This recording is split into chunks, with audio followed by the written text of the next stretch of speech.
பாஜக வந்துரும் பாஜகவை எதிர்ப்பது என்பதே சிறுபான்மையினருக்கு அரணாக நிற்பது தானே. அதனால சிறுபான்மையினர் காவலர்னு சொல்றாங்க முதலமைச்சர். அதாவது பாஜகவை எதிர்ப்பது ஒன்று மட்டுமல்ல, பாஜகவை எதிர்க்க வேண்டும். எல்லாரும் எதிர்க்கிறாங்க தமிழ்நாட்டு ட்ரெண்டுக்கு தாங்க எதிர்க்கிறாங்க. நான் ஒன்று சொல்றேன் தெளிவா, இந்த ஊடகத்தின் வாயில திரும்ப நான் பதிவு செய்யறேன்.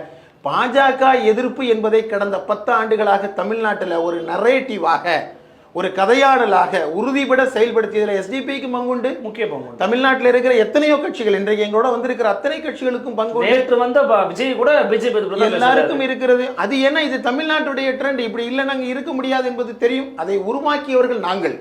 ஆனால் அதில் தேர்தல் பலன் அடைந்தவர்கள் நீங்கள். தேர்தல் பலனை மட்டும் அடைஞ்சிட்டாங்க. பாஜக எதிர்க்கிறோம் என்று அறிக்கை கொடுத்தா போதுமா? இப்போ அது கூட வெளிப்பட்டு போய் நிற்குது. இப்போ அந்த பாஜக எதிர்ப்பு, திமுக எப்படி பாஜகவை எதிர்த்தார்கள் என்பது இப்போ நல்லா தெரியுது. ஆளுநரை எதிர்த்து பேசவே கூடாது என்று உயர்கல்வித்துறை அமைச்சர் கோவிலனினுக்கு உத்தரவிட்டதாக அவரே சொல்லியிருக்கிறார். முதல்வர் பேச வேண்டாமா? எப்படி கோபேக் மோடி வெல்கம் மோடியாக மாறியது, எப்படி கருப்பு கொடை வெள்ளக்கொடையாக மாறியது, எப்படி ஆளுநரை கெட் அவுட் கவர்னர் என்று நாங்கள் எல்லாம் சொல்லிக் கொண்டிருக்கிறோம். ஆளுநரே வேண்டாம் என்று சொல்லி ஒருமையில் சட்டமன்றத்தில் முதல்வர் பேசினாரா இல்லையா? இன்னைக்கு எங்கேயாவது பேசுனாங்களா?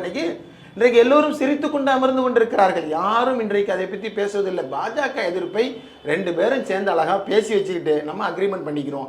நீ இந்த கோட்டை நீ தாண்டக்கூடாது, இந்த கோட்டை நான் தாண்ட மாட்டேன், இப்படி எல்லாருடைய தலையிலையும் மிளகா அரைச்சிடலாம் என்று முயற்சி செய்கிறாருடைய இங்கே பாஜக எதிர்ப்பிலையும் ஒரு சிறு துரும்பை கூட கிள்ளிப்படும். நான் இப்போ உதாரணமா சொல்வதாக இருந்தால், இந்த 13 பேரை விடுதலை செய்தார்கள் என்று சொல்லிடுறோம். அந்த 13 பேருக்கு அப்புறம் 26 பேர் இருக்கிறாங்க.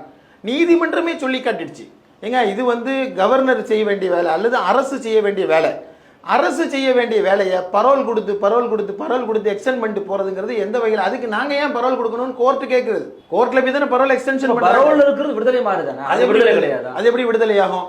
அப்படின்னா இப்ப யார் வேண்டுமானாலும் பரோல்ல இருந்தாச்சுன்னா நீங்க அபிஷியலா விடுதலை ஒண்ணு இல்ல. ஆனா பரோல்ல இருந்தா அது விடுதலை என்று சொல்லலாம். பட் பரோல்ல இருக்கிறது ஒரு தற்காலிக விடுதலை மாதிரி இல்லையான்னு கேட்குறது. அது எப்படி? தற்காலிக விடுதலையே கிடையாது.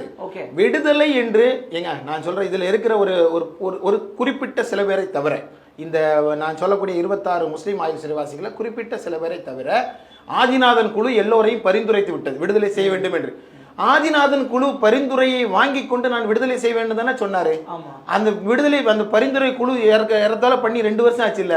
2 வருஷமா அவங்களை நீங்க விடுதலை பண்ணலன்னு சொன்னாலே அதுவே சட்டத்திற்கு புறமானது. ஒரு நிமிஷம் அவர்கள் அதுல இருந்தாலுமே சட்டத்திற்கு புறமானதானே. இன்றைக்கு வரைக்கும் அவங்க அந்த 30ஆம் தேதி ஆன உடனே கோர்ட்ல போய் அவங்க ரிலாக்ஸ் வாங்க வேண்டி இருக்குல்ல. அப்போ கோர்ட்டு கேட்டுச்சா இல்லையா? நீங்க ஏன் நீங்க விட வேண்டியது எதுக்கு எங்கள்கிட்ட சொல்றீங்கன்னு கோர்ட்டு கேட்டதா இல்லையா? அப்ப சட்டத்தை அதாவது சரித்திரத்தை மாற்றிய சதி வழக்குகள் என்று சொல்வதை போல இன்றைக்கு குழப்பி எடுத்து நேரிடையாக ஒரு உத்தரவுல முடியாதுன்னு சொல்லணுமா வேண்டாமா? ஏன் நீங்க என்ன சிறுபான்மை ஆதரவா இருக்கிறீங்க? நீங்க அது என்ன ஒரு தற்காலிக நிவாரணம்? அதற்கு பேரு அது எப்படி ஏற்றுக்கொள்ள முடியும்? ஒரே வார்த்தையில அதை அவ்வளவு பேரை விடுதலை செய்யறேன்னு சொல்லுங்க. அதுக்கப்புறம் பிஜேபி எதிர்க்கிறானா என்ன நடக்கும்னு பார்ப்போம். இந்த பக்கம் பூனைக்கும் காவலு பாலுக்கும் தோழன்னா என்ன அர்த்தம்? அது